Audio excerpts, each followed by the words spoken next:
Well, good morning, everybody. That's good.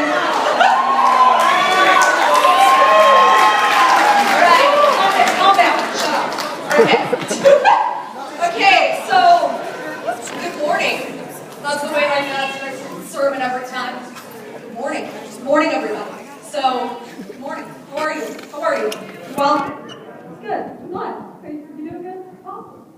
So, I'm speaking today. Mr. Merrill was like, wants to be a student speaker this year. And I was like, I want to, but it was like November, and I'm like, I have nothing to talk about yet, so I'm going to wait until March. So I have things to think about. And I went back and forth on a lot of things, and I'm like, I want to talk about apathy because our school sucks. And then Donnie Moore came, and I'm like, well, that's horrible. So obviously our school is nothing like that. And I love all of you. So who here has taken the BCAT? Biblical knowledge. Yeah, I'm pretty sure most of us have. If you're not a new student or a freshman. So that's coming up in a little bit. And I know Becca talked about one of the questions last week or something, right? Yeah? Maybe a little bit? Okay, so who remembers that one that's like, who's the person in the Bible who uses their talents and gifts for God for such a time as this? Yeah, Esther, right? And we're just like, all right, Esther. And we move on, we never have to think about it again. So we say for such a time as this on the BCAT, and then we also say for such a time as this in Anthem, which is why I asked for us to sing it today. So I wanted to talk a little bit about what that means, because a lot of us, before I started searching through the study, I wasn't entirely sure what that meant, and what does for such a time as this mean in Esther, and what does it mean in our own lives? So let's talk about Esther. I'm not going to go verse by verse, but I'll give you guys a quick summary. Basically, there's this King Xerxes, and he has a 6-month party, which sounds awesome. And then he gets really drunk, and he's like, my queen, she's so pretty. I want to show her off to all my friends.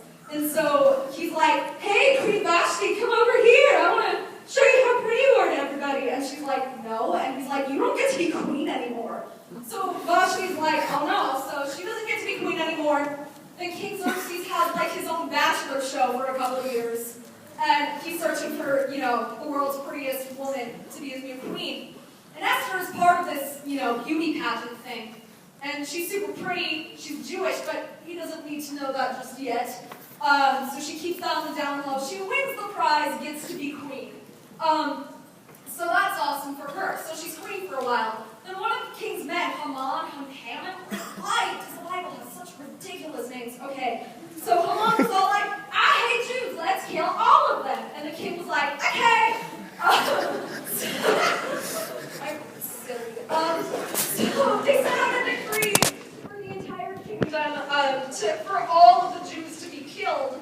And so Mordecai, back over at the ranch, he's Esther's cousin and also her keeper because she was an orphan. And he's like, Esther, you need to fix this because I don't want to die and I don't want my entire people to die. So Esther was like, but it's kind of against the law for me to go to the king and be like, hey, can you do this? Because if she went to the king without him summoning her, she would be killed. So either way, she would end up dying, which is not a happy thought. And then Mordecai is like, no, you're ridiculous, and says these famous verses, Esther 4:13-14, which says, for if you remain silent at this time, relief and deliverance will arise for the Jews from another place, and you and your father's house will perish. And who knows whether you have not attained royalty for such a time as this. So she may be queen, but she's still Jewish, which would mean that she would die. And when the king finds out that she is, then she will no longer exist with the rest of her people. So she needed to rise up for her people because it was time for her to do so.